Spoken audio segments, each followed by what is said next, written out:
My Lord, show me right from wrong. Give me light, make me strong. I know the road is long. Make me strong.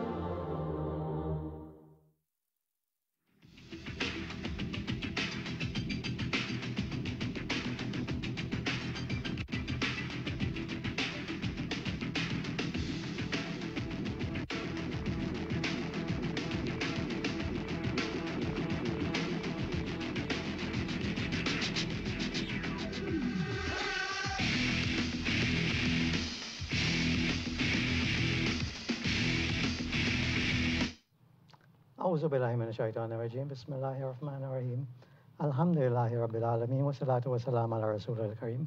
My brothers and sisters, Assalamu alaikum wa rahmatullahi wa barakatuh. My name is Hafiz Khan and welcome once again to another interesting episode of Different Perspectives. I start as I usually do with my weekly reminder. Verily, Allah will never change the condition of a people until they desire to change it themselves. And further, in Surah 8 Anfal, verse 73, those who deny the truth support one another. If you, Muslims, fail to do likewise, there will be great disorder and corruption in the land. And we need to remember that every day, every minute of our lives. We see what is happening in the Muslim world, and even in the local areas, all communities throughout the world are Muslims.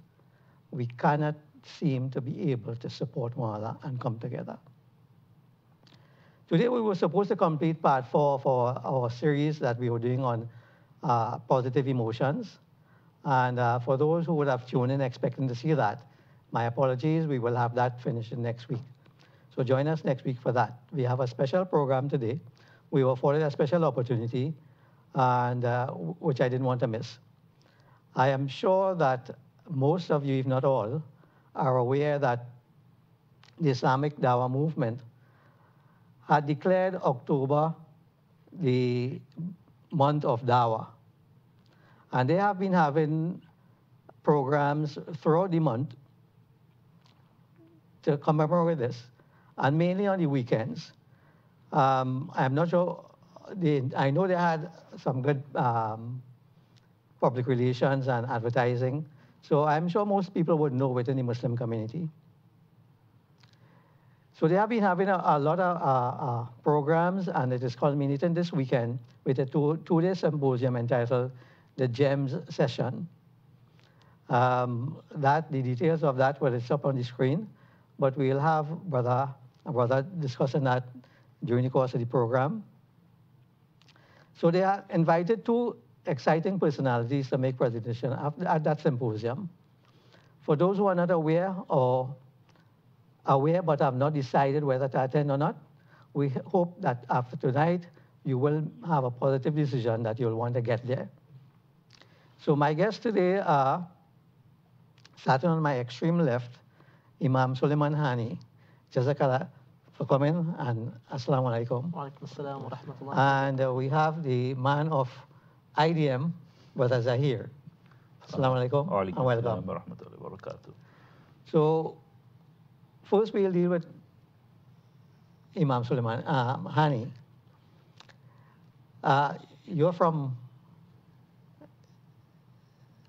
Michigan? Dearborn, yeah, Dearborn, Michigan. Right, in the United States. Yeah. You were born in these States? I was not. I came to the States when I was maybe 8 months old, 6 or 8 months old. From? From Kuwait. Kuwait? Yeah. That's an unusual transfer. It's an interesting journey, but alhamdulillah, there's a lot of benefit in that, alhamdulillah. So your natural tongue would be Arabic?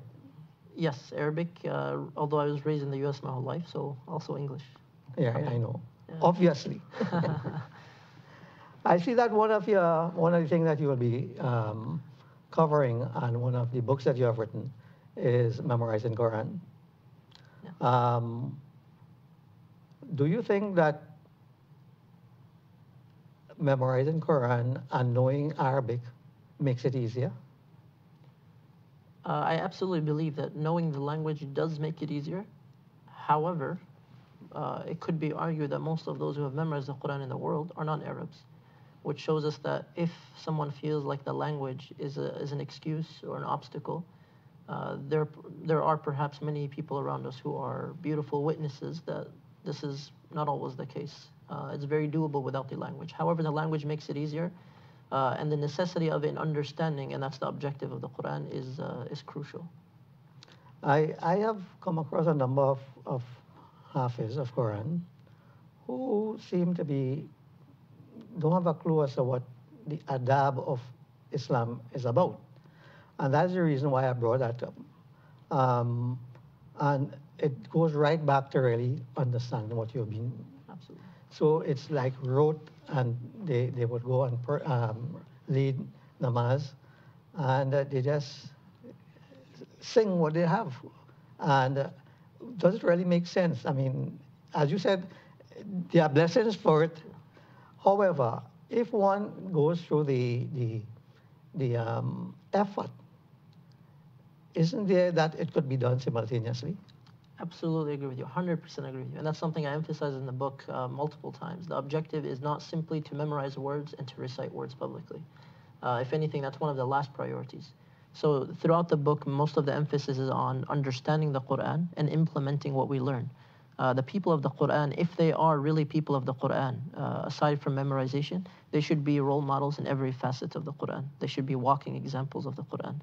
Oftentimes, depending on the parents or the community or the culture, a lot of children are forced to memorize the Quran. So they do, due to their parents.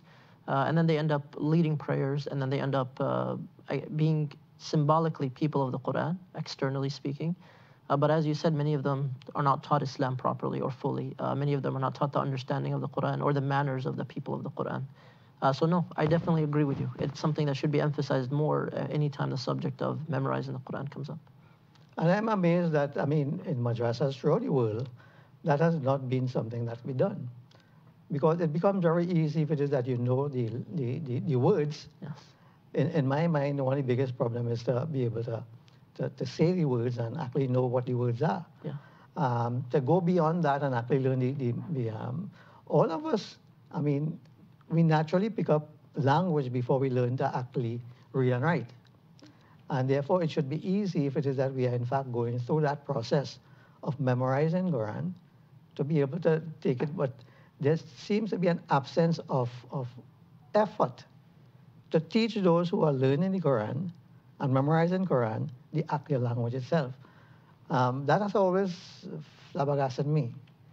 Yeah, You know? so I guess it depends on the community specifically. From what I understand here, there are not a lot of resources in terms of long-term Arabic programs taught simultaneously with the Quran, from what I understand. But every community is different. I agree with you 100%. There should be a lot of emphasis on the language, on the understanding, and so on and so forth. What are some of the techniques that you outline in the book? I mean, I know you don't want people to buy a book, but at the same time. Well, usually, because it's a very valid and reasonable question, it's one of the most common questions that comes up. Usually if somebody comes and asks, I would say just read the book. And the whole reason the book was compiled was because people continuously asked different types of advices and issues. So I tried to make the book... No, it's just that we have an audience, and Yeah, yeah. most people probably wouldn't read a book. No, absolutely. I'm going to get into it. Absolutely. And there might be people who would probably not even want to learn the whole Quran, but Right. memorize some of it, and if they could probably get some techniques that might help. Absolutely. I think if I had to mention just one for the sake of mass benefit for everyone, it's to have some kind of spaced repetition memorization, which is basically if someone, for example, just memorized right now during the show or after the show, قُلْ هُوَ اللَّهُ أَحَدٌ, just the first ayah. They repeated it, they mastered it, they perfected it, now they're able to recite it. There is a length of time in which if you do not review what you memorized, it'll leave your short-term memory as well. But then if you do repeat it and you've perfected it, now it will last longer. For example, as an example, you memorize a page and then you recite it after an hour, you review it after 6 hours, you review it after 15 hours, the next day you review it the day after. Now the ability to recite it with a longer or lengthier period of time is increasing. And that's why eventually everyone who memorizes Al-Fatiha or Qul Huwallahu Ahad, they don't really need to review it every single day. If they missed it for an entire week, they would still be able to remember it. So I really do try to emphasize spaced repetition and basically preserving focusing on the preservation of what we memorized, rather than emphasizing so much on a huge quantity and then moving on to the next passage. So spaced repetition learning. So spaced repetition could be at each namaz, at each salah. Oh yeah, absolutely, 100% agree. The prayers are the best. And use it in the Absolutely. prayer. Especially the voluntary prayers, the individual prayers. Alhamdulillah. So I have used that and it's worked. MashaAllah. Yeah. Because, you know, at least 5 times you're doing it. Yeah. So it helps. Yeah. Because absolutely. as you said, you would probably, if you try to learn it 1 time a day, it takes a lot longer than. Yeah. So. Absolutely.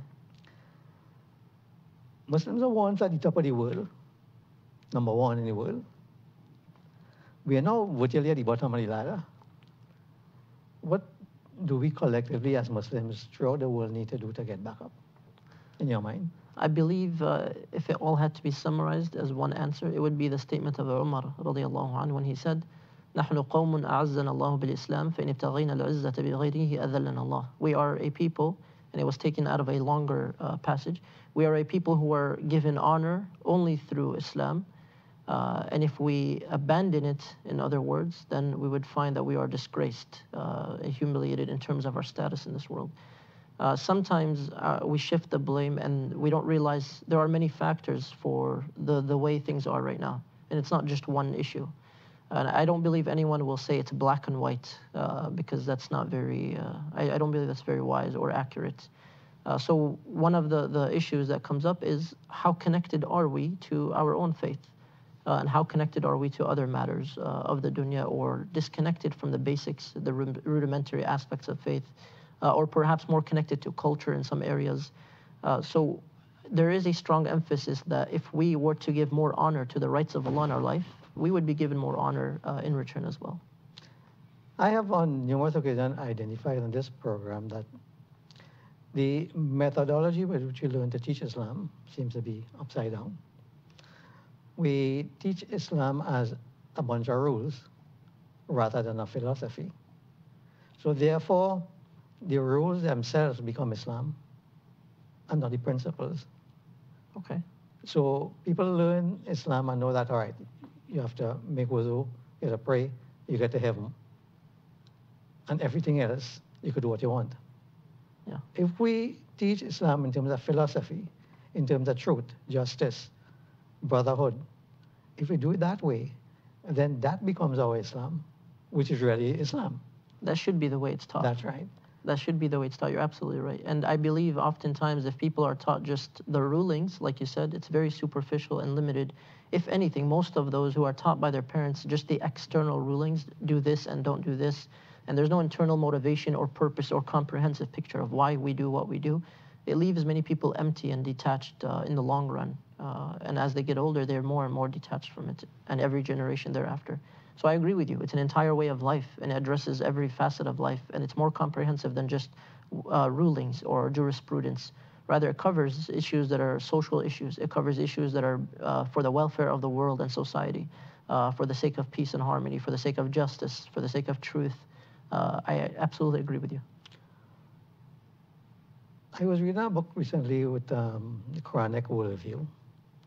And what you have been around, what would you say that ought to be as a guidance for persons understanding Islam and want to work towards perfecting the religion? What would be your idea of the Quranic or Islamic worldview? Using the Quran? Yeah. There are perhaps many different things within it. I would say amongst them, one of the main themes and the basis of our religion is, one of them is justice. And one of the greatest verses of this from Surah An-Nisa, Ya ayyuhalladhina amanu, O you have believed, I'll try to translate just the beginning of it. O you have believed, be witnesses for Allah, even if it's against yourself or your family or your relatives, to the end of the verse. This is the same ayah of the Quran that was put in the Harvard School of Law. Because they felt that this symbolized and covered concisely and powerfully the concept of justice for the entire world throughout history. So one of the major themes of Islam is the issue of justice. And sometimes justice is limited in our senses in terms of what does it really address. But if we look at justice as a concept, it really does address everything because it's all about rights and balances. For example, the rights of the creator over the creation is that he is to be worshipped. The rights of the creation over the creator, as the Prophet ﷺ said in Sahih Muslims reported, that he told Mu'adh that the right of the creation over the creator is that if they do worship Allah and they do not associate partners with him, that he would protect them basically from any punishment. In other words, if we look all around us in all of our relationships in society, the elite, the second class, the third class, in some places there are caste systems, in families, in marriages, there are relationships that depend on justice. And I believe this is one of the primary focuses of Islam in the Quran. However, justice, every action of a Muslim is supposed to be predicated upon justice. And even if an action that would normally be considered halal is done, but has the effect of creating injustice, then that becomes a haram also. And I think that is one area that I've found to be missing in a lot of Muslims. They act in a manner that again, but it comes back to the question of how they're taught Islam about rule. And we could be very simple. We would have a symposium like they're having in a place that is public, and time to pray. And everybody will rush into the washroom. And when they leave the washroom, nobody else could go back there and do anything. It is in a total mess. And they don't connect justice with that kind of behavior. They're rushing to pray. Yeah. Because in their mind, praying takes you to heaven. Wuzu is important for prayer. But they make a total mess of a public place, and nobody else would come in and use the word. Not realizing if there is a non-Muslim come in and look at this place after, they'll want to ask, what are these people about? Absolutely agree with you. So that's problematic. I absolutely agree with you. And it's very sad when we see that. And I believe that's part of the mannerisms that are taught or should be taught. As you said, sometimes it's missing from certain institutions.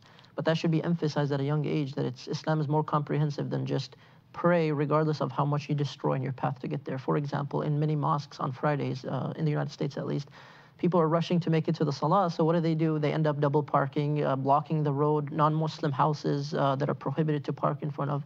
So unfortunately, not everybody follows the comprehensive picture. Not everybody understands that concept of rights or manners or etiquettes, and it's very sad. You know, you're doing one good thing, which is prayer, which is essential, but you're also creating some harm, and that harm could be very damaging. Wallahu alam. So you're absolutely. And it's amazing that going anywhere you go, North America, any masjid you go to, they mention that same thing. Well, I'm going to be very frank here. Alhamdulillah, in many masajid, it's no longer an issue because they themselves are managing, the parking lots, and people are used to it. Also, people got ticketed now, and so when it came down to the money, now people are following the rules, subhanAllah. But it's so unfortunate. It's very unfortunate. And again, it's how we think about Islam. And I suppose Zahir and I'm supposed to make that an integral part of the Dawah programs, right? Of course. One of the objectives of the IDM, not just the symposium this weekend, not just the Islamic Awareness month that took place in the past 4 weeks, a part of our programs, is to connect your Islam with your life, your everyday life, right? To make you a better person, an all-round person in your family life, in your social life, in your professional life. So how we could use these rules to make that better. Not the rules, the principles. Principles of the rules, right? Agreed.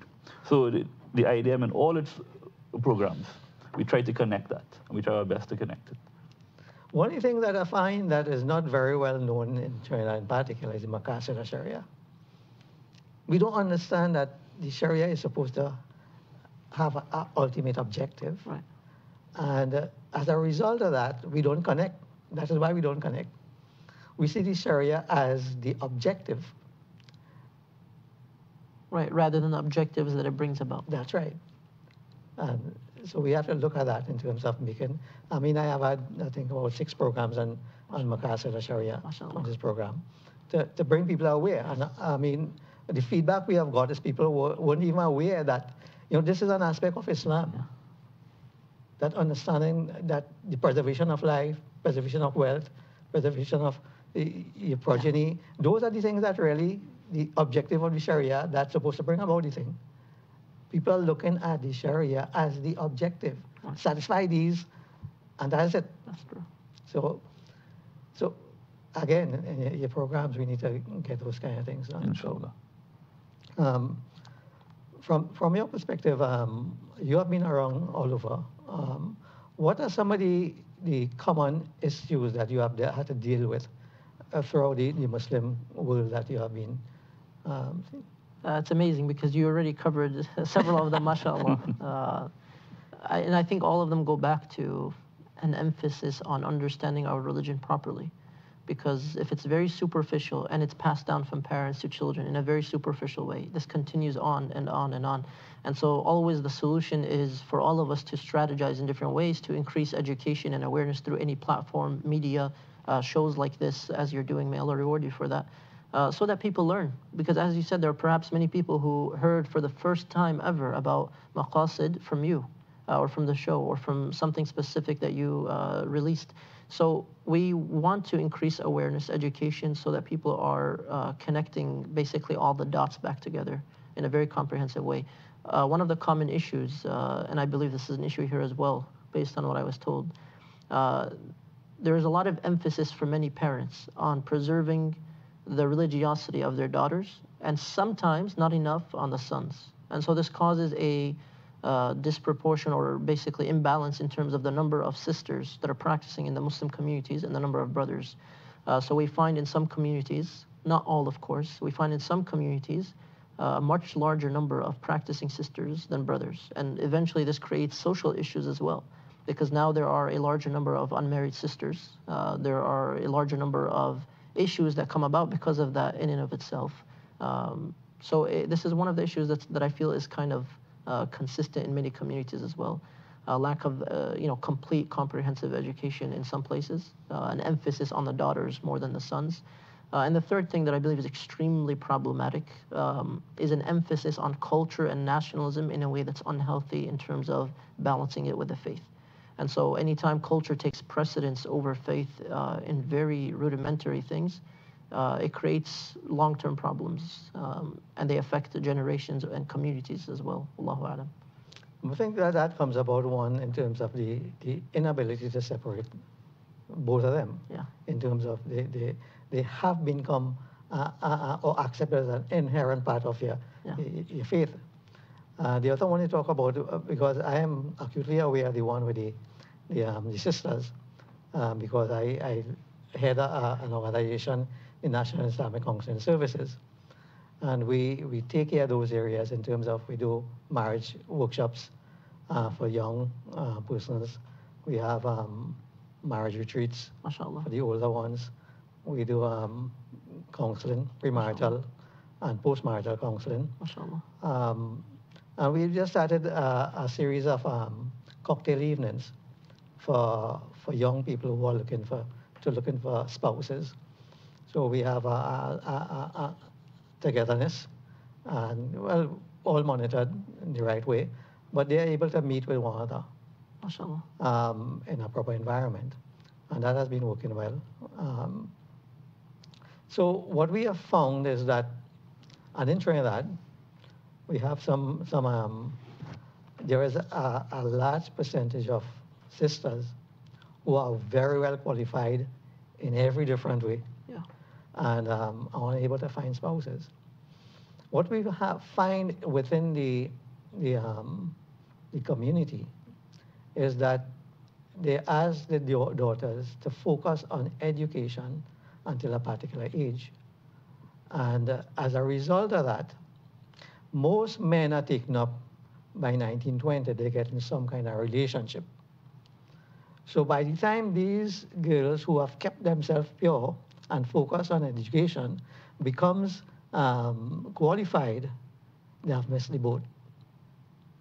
And therefore, so it is a real issue that we have been trying to deal with and advise parents that even if your child is not getting married, they should get involved in some level of relationship, or else they will miss the boat. It's a reality. And it is sad because, I mean, it is sometimes the best women who are ending up that way. They are good Muslims, very well qualified otherwise, and they just can't find a spouse. SubhanAllah. So it is a real problem.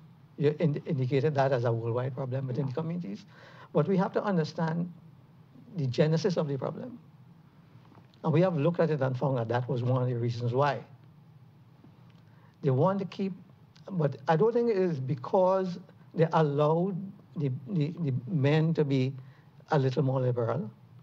It is understanding what happens, what transpires during that period of time. When by 1920, most boys will have linked up with somebody. As in a prohibited relationship or non-Muslim or something else? No. Within Muslim, could be Muslims themselves. Okay. Right? And a lot of times, in fact, one of the issues we have in Trinidad, that contributes to the highest percentage of separation and divorce is mixed marriages. And again, that contributes to that same thing. The fact that Muslim parents are keeping their daughters hidden away. So the Muslim boys, it is easy to interact with other members of the community, get involved in those things. Now, eventually, the girl who they probably would be a Muslim. So it is understanding what the real problem is. For parents to start understand what the problem is. And for the leadership imams, right, to understand that this is a real problem. Yeah. And we have to be able to deal with it in a particular manner. But if we start to be dogmatic about issues and not understanding that fake issues are there to protect the community. Yeah. And this is where we need protection. Absolutely. Therefore, we need to create spaces for interaction between young boys and girls. That is how we and I had a discussion with one Maulana on this particular issue. And he was so dogmatic about mixing. And when I asked him about what about the Maqasid Sharia in this particular issue, it is not a rule that you should mix. It is an advice that if you do, take note that shaitan is there. But he's saying that no, you can't mix. Not even within the masjid compound. If you have a function, even when you're having an iftar, they want people to stay separate. But you step outside, you go to school, you go to work, everybody's mixing. So we are being foolish as Muslims and being dogmatic about rules and not understanding the objective of the rule. Because that was supposed to avoid fitna within the community. As a result of not mixing, we are 7% of the larger population. Inshallah. As a result of not mixing, we are causing fitna within our community. So if we are looking at the objective of rules, then we should allow mixing within our community to avoid that problem. It's an interesting perspective. I don't know specifically what the other individual said, and I can't really speak on his behalf. I do believe that it depends on every circumstance is different. It's difficult to generalize. Yeah. And even sometimes I believe maybe the argument is over semantics, because the word mixing for some people it scares them. Yeah. They don't understand the full implications. That perhaps it's not something that would open the door to something haram, but rather would solve a problem that's existing in the community. As an example, is you said it was a cocktail evening or Yeah. something. So as an example, a lot of times people simply don't have avenues if they're in communities in which there are these extremely strict guidelines or boundaries. So there's no opportunity even to meet other people except through others.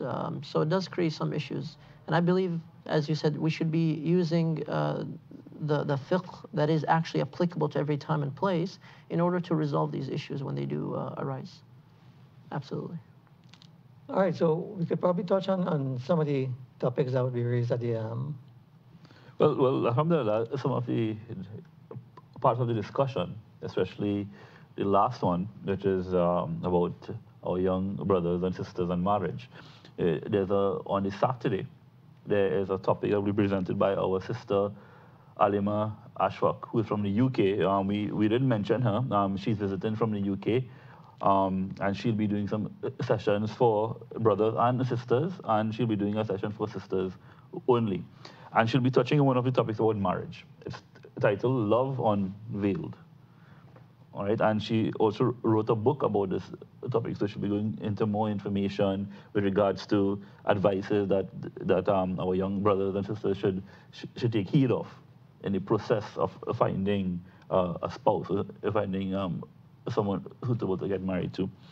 And one of the topics that you touched on, some of the challenges that we have. And the challenges are not just in the Muslim community, but it's outside of the Muslim community.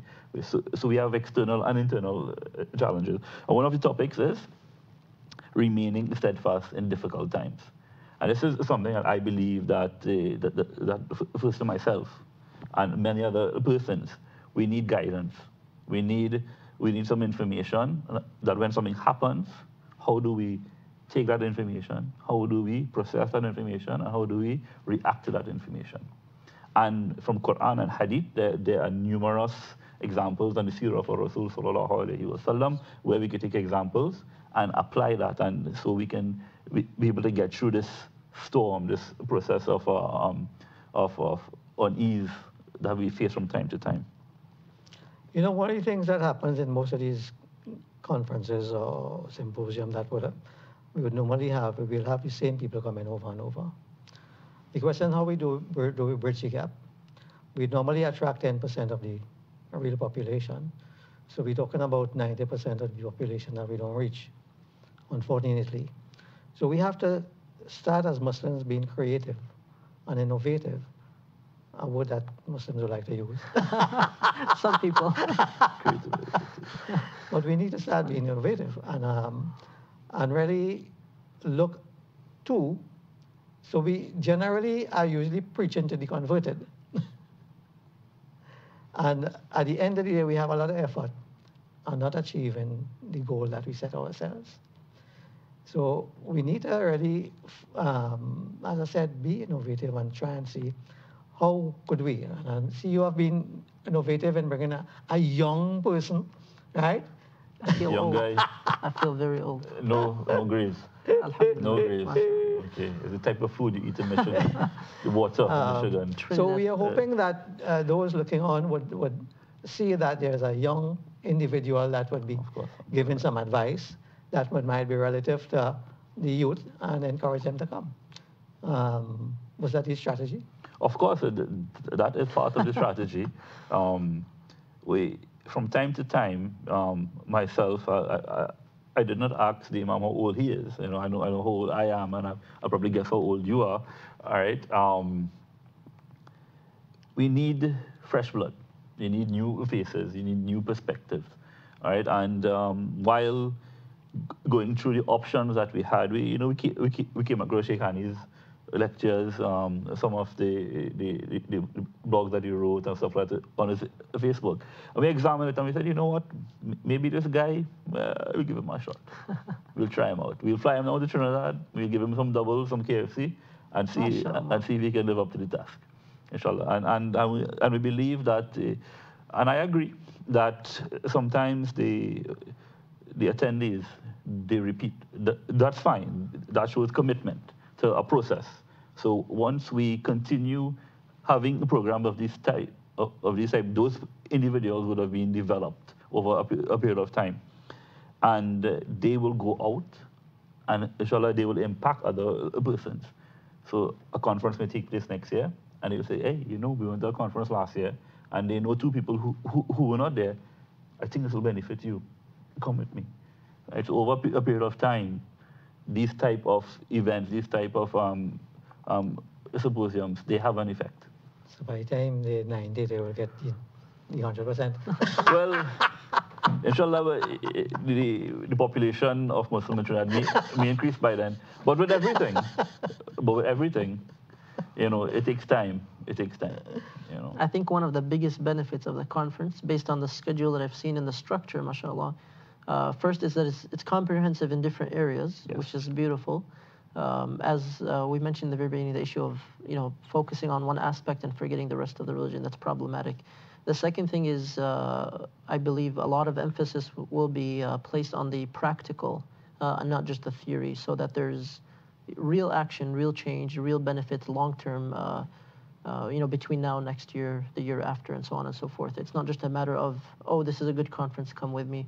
But rather, I believe a lot of the actions themselves will start to materialize, inshallah, throughout the year, based on the individuals, inshallah.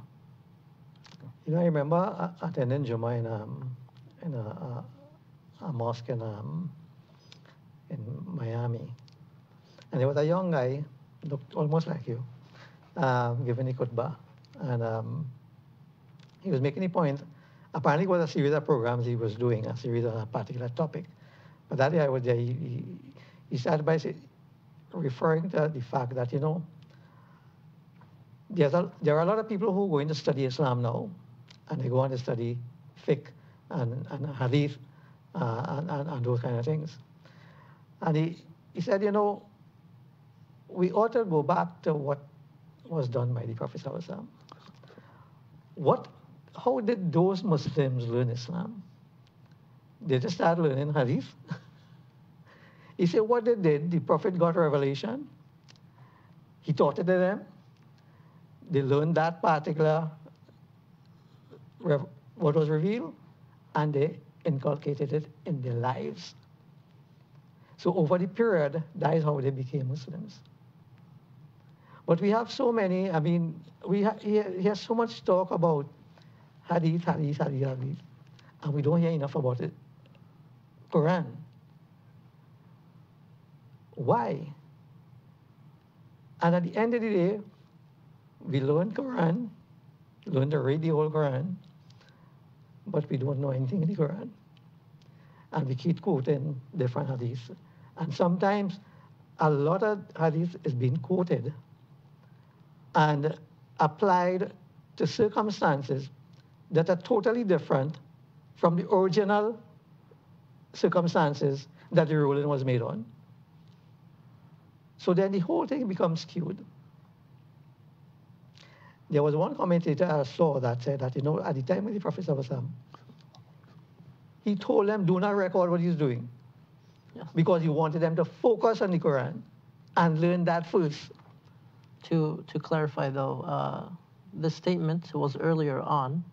There are actually more authentic hadith indicating that later on he actually instructed them. There was no disapproval of the writing of what he said, sallallahu alaihi wasallam. And also I wanted to comment on the person who was giving the khutbah. I don't know what he said in detail. Obviously, I just heard one or two sentences that are maybe out of context. There should be a huge emphasis on studying the Quran. But the reason sometimes people quote so many hadith is due to the first problem that you mentioned, which is a lack of understanding the Quran. And the second also is because the way that the Sahaba learned from the Prophet ﷺ to us would be considered hadith. That's the only way to put it. So there's no way for us to know how he taught them unless they say, we heard the Prophet ﷺ say this or this or this. Or someone asked him about this ayah and he said such and such. So we definitely need both. But sometimes, as you said, some people will extract something, apply it in the wrong way, and this will create a problem rather than a solution to help more people understand Islam properly. Yeah, I don't think he was making the thing that you shouldn't do one. Yeah. But it's just the chronology. Yeah. All right? You're right. Yeah. So we'll take a break and come back in a sec. Assalamu alaikum wa rahmatullah to the blessed community in Trinidad and Tobago. This is your brother Sulaiman Hani, and I will be joining you inshallah coming from the United States for the upcoming weekend, October 28 and 29, for the Islamic Dawah Movement's Islamic Conference. There are gem sessions inshallah, workshops, activities for the kids, for the parents, for the adults, for everyone inshallah. So bring your family and come out. Again, it is this weekend, October 28 and 29, and it will be held at the University of the West Indies campus. Take advantage of the opportunity because things like this are very rare. They are not very frequent. So we want to take advantage because we don't know what we will hear that perhaps will allow us to move forward in many facets of life, inshallah. So again, bring your family and come out. I'm really excited and looking forward to seeing you, inshallah. Assalamu alaikum wa rahmatullahi wa barakatuh. SHEIK LISHA Limited, the leading manufacturers of vermicelli, split face powder and grease-proof paper. We also manufacture a variety of paper and plastic bags. We have bags for French fries, sandwiches, popcorn, supermarkets, stores, and much more. Whatever your needs, trust SHEIK LISHA Limited for quality products. SHEIK LISHA Limited, Warrenville, CUNUPIA, telephone 665-3336. Oh.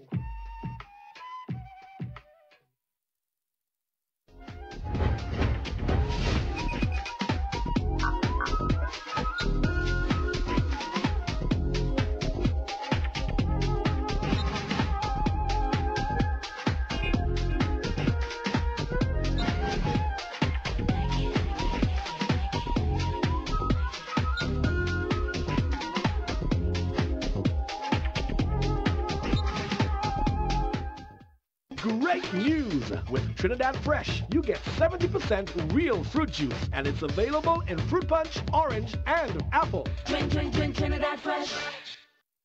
Keep refreshed with Oasis Premium Purified Water. Now available in more thirst-quenching options. 330 ml, 600 ml, 1.5 liter, and 5 liters. Choose the size that fits you best. Grab one today. At times I feel that the sun is hidden by a hazy sky. A God's gift brought straight from the farm to your plate. Jaza Rice, with its premium range of basmati rice, helping you prepare your perfect, mouth-watering dishes just as you planned. Jaza Rice, blessings in each plate. Every now and then we need. This is a Pakistani product, and all over the world, at least try it once. And if it's good, please let us know. We need your encouragement. Just a little time to breathe.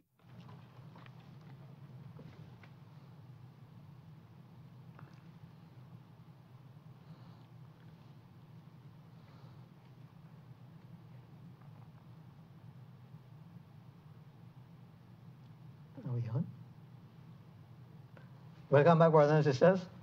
I didn't realize that we're back on. What we'll do here is that give Brother Zahir an opportunity to give us what exactly is happening over the tomorrow and the rest of the weekend. Okay. Inshallah. Assalamu alaikum to everyone. I hope I can do justice to the conversation that you all were having before. Alhamdulillah, the IDM has decided to have this conference over this weekend, which will be Saturday the 28th and Sunday the 29th of October, inshallah. And the conference, the title of it is the Gem Sessions. Gem Session. It's on the screen, the Gem Sessions and Islamic Conference. So, first of all, what are the Gem Sessions? Why did we call it Gem Sessions? That a gem is something that we value, is something that we keep. And if we were to be given a diamond or a ruby, we would hold on to it very, right, and we'll take care of it. So when we attend this conference this weekend, what we will be getting at the conference is some gems. The topics, the discussions, is something for us to take home, to implement in our lives and safeguard it. All right, so some of the topics that we have. But they said something was happening tomorrow at Jummah? Yes, sorry about that. Well, first of all, the schedule for our brother Sheikh Sulaiman, he'll be giving the Jummah khutbah at the Nur Islam Masjid tomorrow, inshallah. That'll be an exciting khutbah, I'm sure. And on Evening. In the evening at the Bamboo Masjid at 6:30 p.m. We'll be having a public lecture. The title of the lecture is One with the One. You'll come and find out what one with the one is, right? We'll let you know when you attend. And he has a book, as you mentioned before, 114 Ways to Finally Memorize Quran. The book will be available. Ustad Alima also will have her book. Yes, yeah. His book and her book will be available at the Bamboo Masjid. They can come and meet with Sheikh Sulaiman. The sisters could meet with Sister Alima, ask some questions about their book. So you have a book signing session. Get the book signed, a book signing session. So inshallah, it's a busy day tomorrow, and we urge everyone to come out. If you want to meet with the Sheikh, if the sisters want to meet with the Sister Alima, it's an opportunity. Because when we had the conference, the opportunity will not be there to interact as you would want. So the conference starts at what time? The conference starts, the registration is at 9 o'clock on Saturday morning. Starts with registration? Starts with registration. Are you providing breakfast? There will be some stuff available. The cost of the conference is $60 for both days. Refreshments and lunch will be on sale. Yeah. Could you do one day if you want? Yes. So when you come to register, just advise the person at the table that I'm here for one day, and they will register you accordingly. So we have registration from 9 to 10. 10. So the actual first session would start at 10 o'clock. Inshallah, we plan to start at 10 o'clock. And that's on both days, or you starting earlier on Sunday? On both days, inshallah. 10 o'clock on both days? On both days, inshallah. What time you plan to finish at the evening? Intention is to finish at 4 o'clock in the afternoon. Is there anything after 4 o'clock in terms of activities or social events? Or we have no planned activities after 4 p.m. Hafiz, you have a call on the phone. Call on the phone? Okay, I didn't know we were taking calls. Wa alaikum assalam. Assalamu alaikum. Wa alaikum assalam. Right, welcome, Sheikh, to our shows. I hope that your stay is very fruitful and successful. I wish you all the best in Trinidad and Tobago. My question, also, I have a question, and I thought the role of the moderator is to interview and ask the host, all right, or the guest, in this particular instance, to gather information. But what I realized the moderator was doing, was giving his own opinion on certain matters. And I'm of the belief that's not the role of the moderator. And he made also a point saying that we should have some level of relationship. And I want to ask him, and ask the Sheikh also, first of all, the moderator, if he has any empirical data that this could work, or has it worked in any communities, whether in Trinidad and Tobago, or whether in the U.S. or any part of the world. I'll listen off here. Assalamu alaikum. Wa alaikum assalam wa rahmatullahi wa barakatuh. Well, yes, it has worked. We have had about 7 of them already. Those cocktail evenings. We have had some relationship developed. So it has been working. At the end of the day, the worst you could come out is that you will meet we have had about 100 for each one. So the worst at the end of the day, you will come out knowing an additional 100 Muslims. And there have relationships been developed.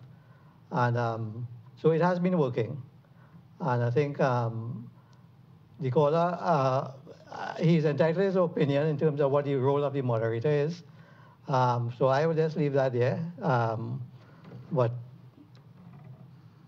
everybody here is enjoying the program. Inshallah.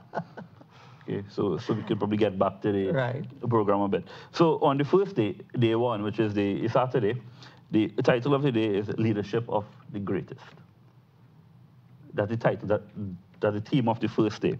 And we have a session on that day that will be presented by both Sister Alima and Sheikh Sulaiman, the heroes amongst us.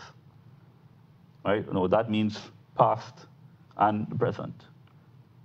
All right, so inshallah, you come to the session, you know, so because there is a dire need for role models, for us to understand who should be our role models, the persons who we should emulate our lives after. And in this session, both the speakers will be able to elaborate on that and give us some advices on that. On the second day, day 2, which is the Sunday, the 29th, the topic for the day is reawakening the soul. Well, that should be a good one. That should be a good one. Lovely Inshallah. topic, Right? yeah. And 2 topics out of that is one, a session on keys to soften your heart. Because that's the entry way to everything, good and bad. But the heart filters it out. Right? So keys to soften your heart. And then we have a sisters only session is I know I am Muslim, but who am I? And also the same thing for the brothers. So we'll be splitting up the group into brothers and sisters, and we'll be having a personal discussion, intimate discussion among the same sex, so we can engage and get some questions and some advices out, inshallah. So where is this happening, right?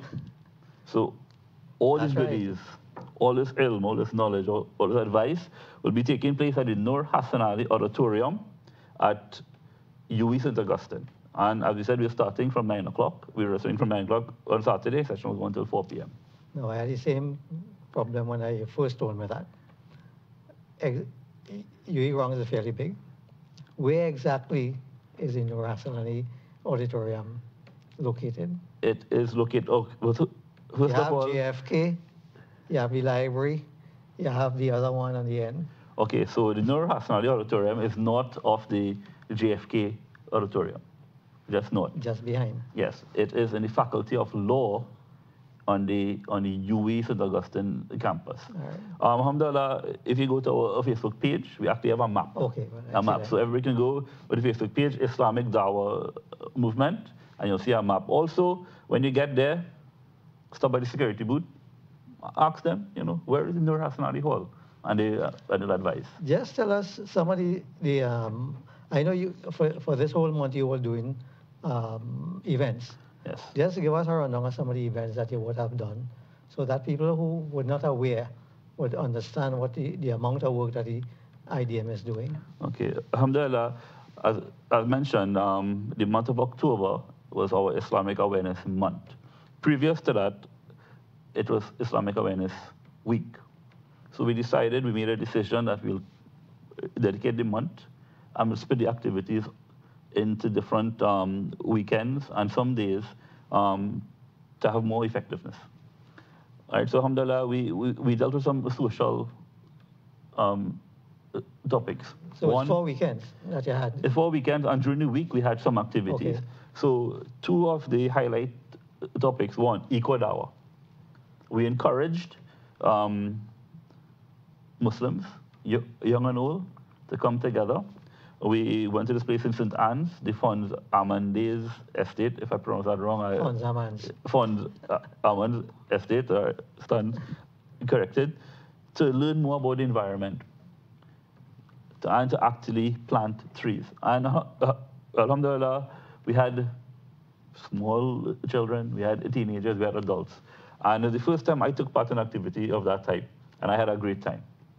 I had a great time understanding the Muslims' role in preserving the environment.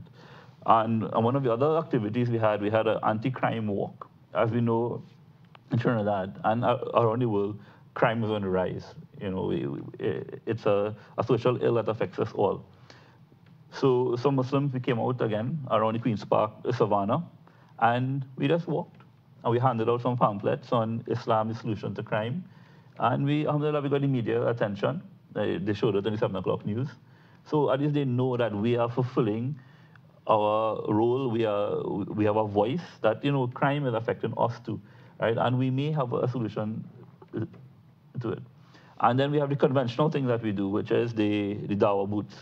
We go to different locations throughout Trinidad and Tobago, and we set up a table.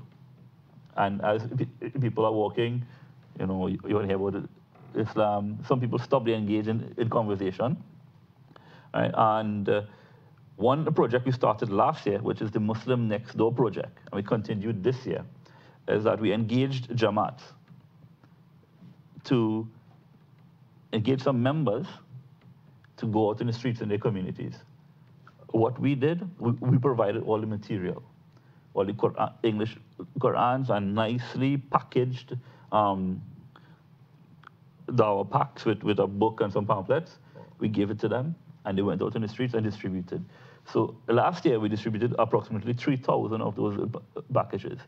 So this year, we distributed about 1,500 because we did a lot last year. All right, and alhamdulillah, we did also some work in Tobago, which is sister island. Our sheikh will be visiting there soon, inshallah. Right? How many masjids that they had working with you on the... For this project, we had 12 masjids. And where they were located? North, south, east, and west, which throughout the country. Actually, I got a call from Point Fortin and Labray this week, and they said they saw these books and these pamphlets, and they want to get some more for their masjid because they want to go out in the streets. So alhamdulillah, it has been effective. It is engaging the public, engaging the Muslims to go out there and spread out the positive You know, we have message. 132 masjids. Yes, I know that. I know that, but maybe 12 is all we need. MashaAllah. Maybe. May Allah accept from you guys. That's amazing work. Out of curiosity, with those dawah booths, are there any incidents in which there's like discrimination or anti-Islamic bigotry or anything like this, or not really? Alhamdulillah, we have not experienced anything to that level. The most we would get is that if you're trying to speak to them, they'll walk straight past. That's fine. That's fine. That's what Muslims do at Jummah anyway. I don't think there's that kind of attitude within the community in Trinidad. You see, one thing is that in Trinidad we have been here since 60 years. So we have been here long. So we are integrated in the fabric of society. So culturally, we are the same as everybody else. So there has always been enough respect within the different religious. Alhamdulillah. Yeah. So I don't think we are exposed to that kind of. Alhamdulillah. That's really good to hear. Yeah. Alhamdulillah. So it's easy to. Everybody, every Muslim would have interacted with other of other faiths very intimately. Yeah. So it makes things fairly easy. Sometimes it's even difficult to invite somebody from other faith because of how close you are with them and the respect you have for them and their faith. Right? You'll probably talk, in fact, you will discuss religions of two different faiths will discuss what their belief is as opposed to yours, and give clarity and have discussions, and that in itself is dawah. Yeah. But we don't have that kind of animosity based on religion. Yeah. Because we even in school, we have all gone to school with different schools. A lot of Muslims go to non-Muslim schools, to Catholic schools, Presbyterian schools, Hindu schools. And that's how we are. Alhamdulillah. It's good to know that there's not a lot of animosity. Alhamdulillah. So I think that is different because even we have been having a lot of talks with the United Nations, Ministry of National Security, the embassies, about the prevention of violent extremism. Yeah. And although guys have left here and gone to Syria, the question of violent extremism within the community here is one that is not one that we feel that would really come to fruition. But then again, if those guys come back, that might be a different thing. Is there a lot of emphasis with local leaders, scholars, imams, people of knowledge that combats these types of issues? I don't think it has been there yet.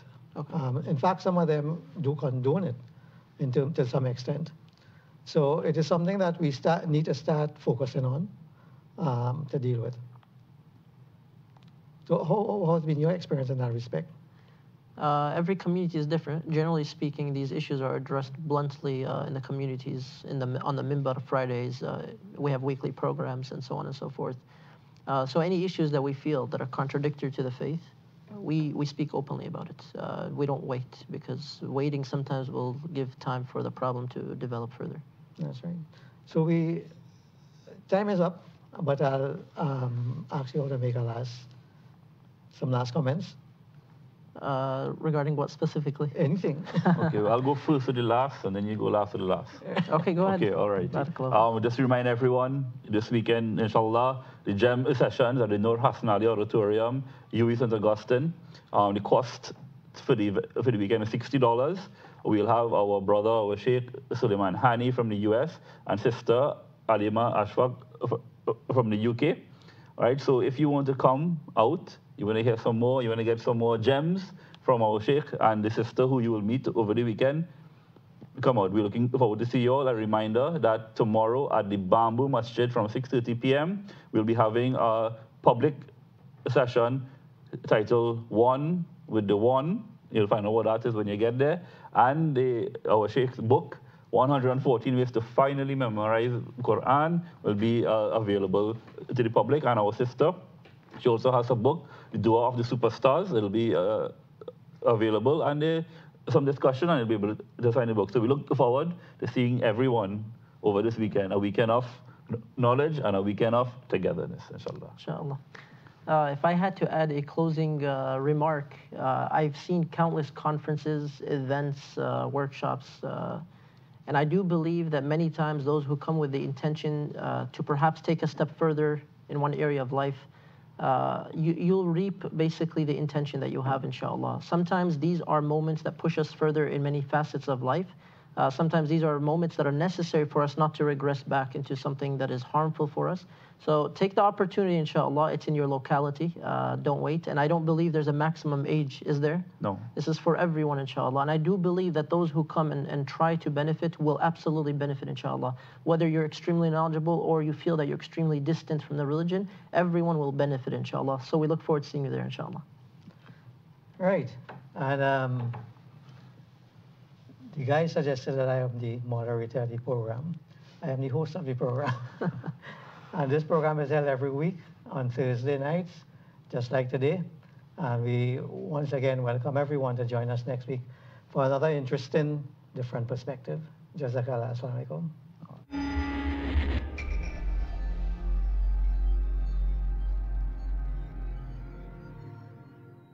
Assalamu alaikum wa rahmatullah to the blessed community in Trinidad and Tobago. This is your brother Suleiman Hani, and I will be joining you, inshallah, coming from the United States for the upcoming weekend, October 28 and 29, for the Islamic Dawah Movement's Islamic Conference. There are GEM sessions, inshallah, workshops, activities for the kids, for the parents, for the adults, for everyone, inshallah. So bring your family and come out. Again, it is this weekend, October 28 and 29, and it will be held at the University of the West Indies campus. Take advantage of the opportunity because things like this are very rare. They are not very frequent. So we want to take advantage because we don't know what we will hear that perhaps will allow us to move forward in many facets of life, inshallah. So again, bring your family and come out. I'm really excited and looking forward to seeing you, inshallah. Assalamu alaikum wa rahmatullahi wa